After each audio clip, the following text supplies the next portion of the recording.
Hello, welcome to the Quakes Motel. My name's Conan. In today's video, we're going to be mastering a track in the MPC using the template, which I featured in a previous video. You can download that for free. It's a track that I have previously mastered for a client, but I'm just going to be mastering it in the MPC as well. Let's jump in.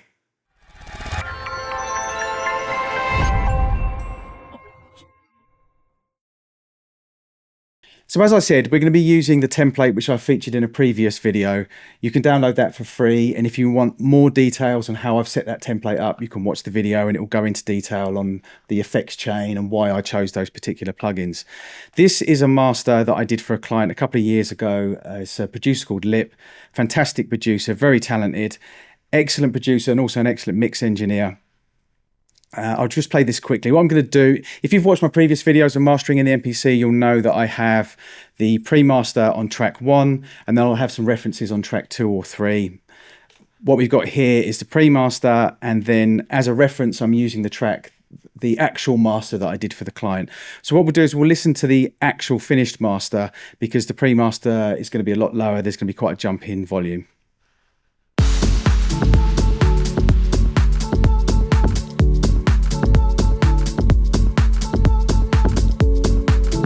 What I'm going to do is I'm just going to jump forward to a part where the vocal drops in.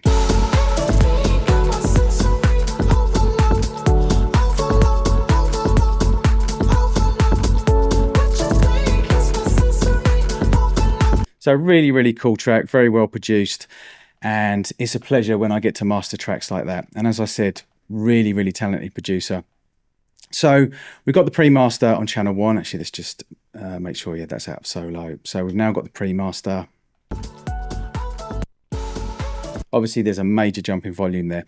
So what I'm going to do is I'm going to run through what I did in the MPC to master the track using the template, which I featured previously. So we'll kick off with Power EQ. As I've explained previously in previous videos, what I tend to do with the first EQ on a master is it's surgical.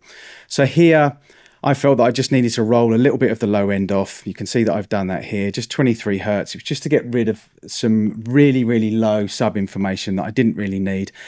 It was being mastered for digital only, so I didn't really have to worry about the issues you can run into when you're mastering for vinyl. But about 23 Hertz I just rolled off.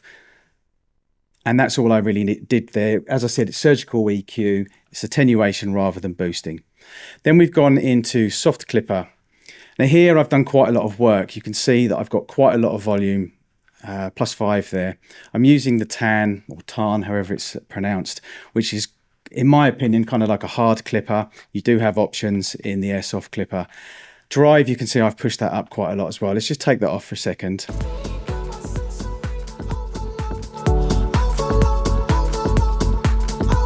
So you can hear there's quite a major jump in volume, but I'm not crushing it. I don't want to affect the transients too much. With a clipper, you don't tend to affect the transients in the same way you would with a limiter or a compressor, because you're shaving off, you're cutting off the peaks rather than rounding them off as such in the way that a compressor would. But it still can affect the transients if you crush it too much, if you cut too much off, I guess. And obviously I'm driving it. And the point is to reduce the dynamic range. By reducing the dynamic range, I'm going to be able to give myself more volume overall. I've turned the release on. That isn't always turned on, and I've got that about 82. I just know from the speed of the track that that's a decent release to kind of have. That's just some experience. I've got the anti-aliases and the stereo link on, which I tend to have on by default, but I don't like the true peak and the soft clipper. I have explained that in a previous video. And as you can see, I'm getting quite a lot of extra volume on this as well.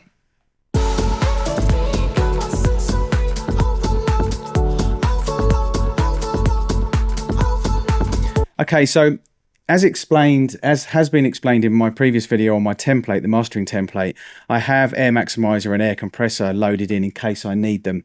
But I've done the dynamic range reduction that I want to do in the airsoft clipper. So there's no need for me to use maximizer or air compressor here. So I don't actually use them. But as is explained in the template video, I have them there ready because sometimes I might use them rather than the airsoft clipper.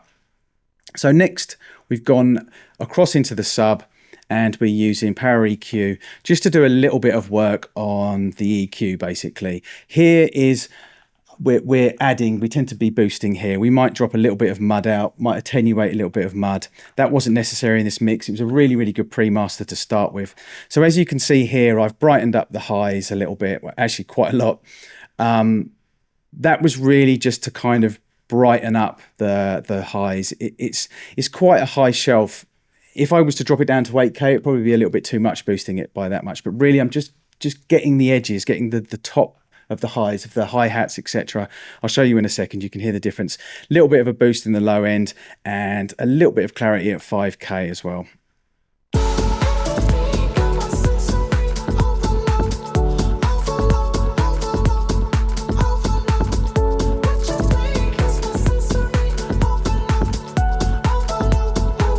So where you'll notice that the most is in the highs, because the low end boost that I've done is unlikely that YouTube is going to pick that up. You might be able to hear it. But if you concentrate on the hi-hats, you'll hear how they kind of open up a little bit. That's because with this high shelf, what I'm in effect also doing is boosting the highs on the reverbs, which are obviously panned quite wide. So it gives the impression that the whole track's kind of opened up and given width. Because I've literally EQ'd the width, I guess would be the best way to describe it. So concentrate on the hi-hats as I drop it in and out. So we'll start in bypass and listen to the hats.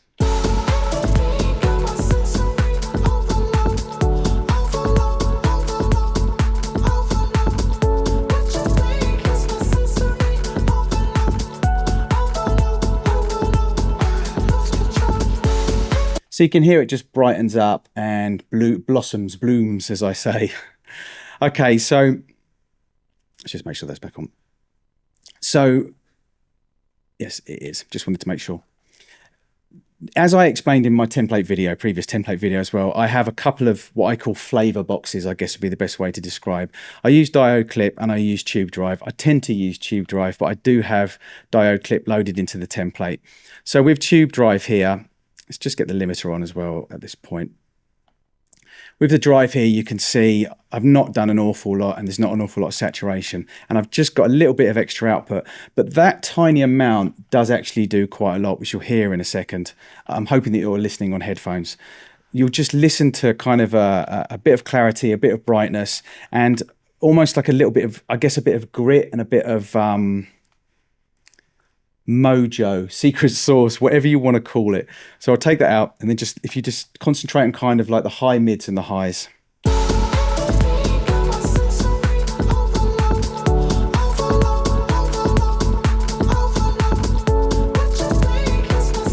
If you listen to the hat that's going, so you've got the drum beat going boom, t, boom, t, boom, t. If you listen to that hi-hat, boom, t, t, t. Listen to that hi-hat, how the saturation, the drive really kind of drags that out and just gives the whole track a bit of clarity.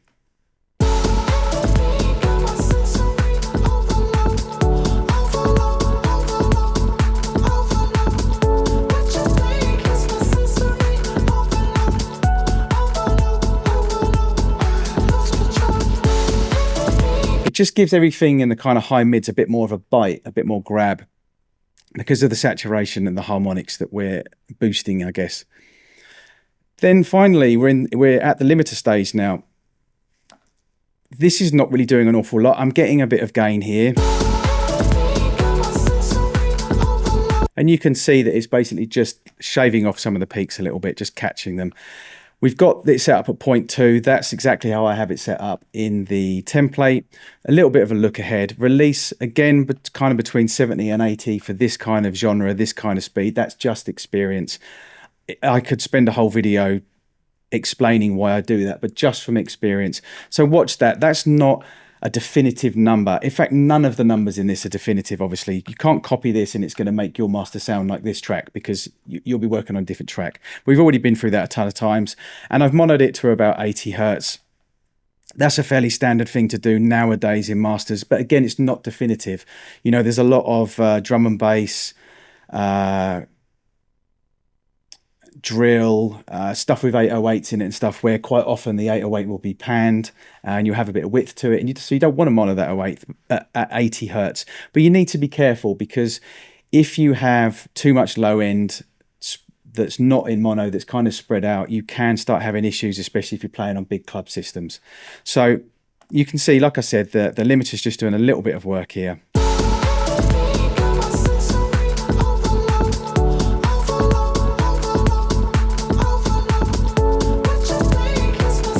So what I'm going to do is I'm going to compare this by soloing in the master that I actually did for the client, and we'll compare them. And they're pretty close, but I'll let you decide.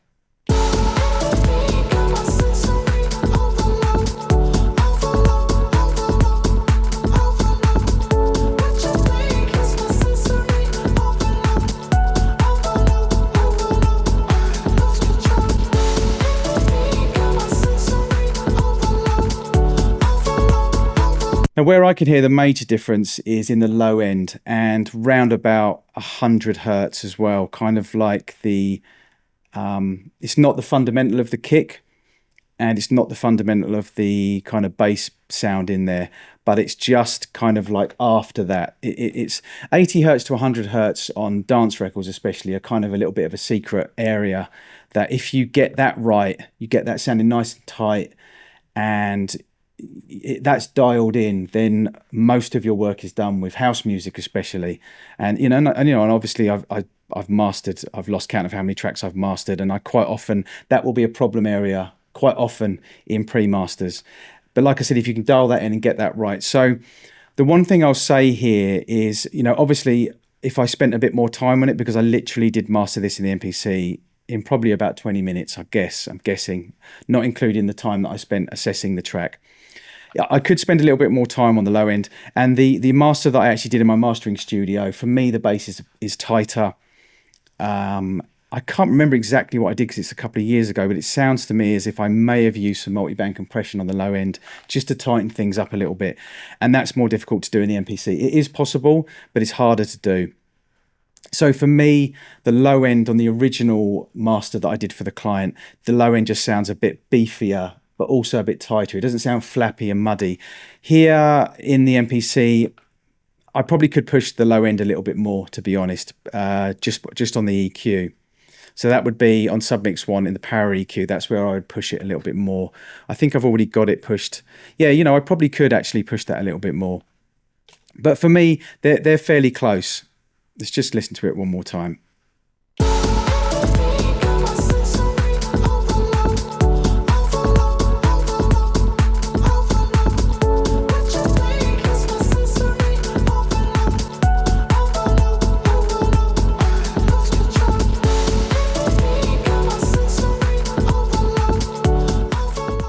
So there you have it. Fantastic track from Lip, Sensory Overload. I've actually used that track quite a few times in mastering videos. I think it's a good example to use just because of the type of track that it is. It kind of covers a lot of the frequency range. It was very well mixed to start with. As look, I'm not a perfect mastering engineer. The perfect mastering engineer doesn't exist. But also I want to say that if you master a track on a Monday and then you come back in on a Tuesday and you master it again, 100%, absolutely 100%, they're going to sound slightly different. It's never going to be exactly the same. We're not robots.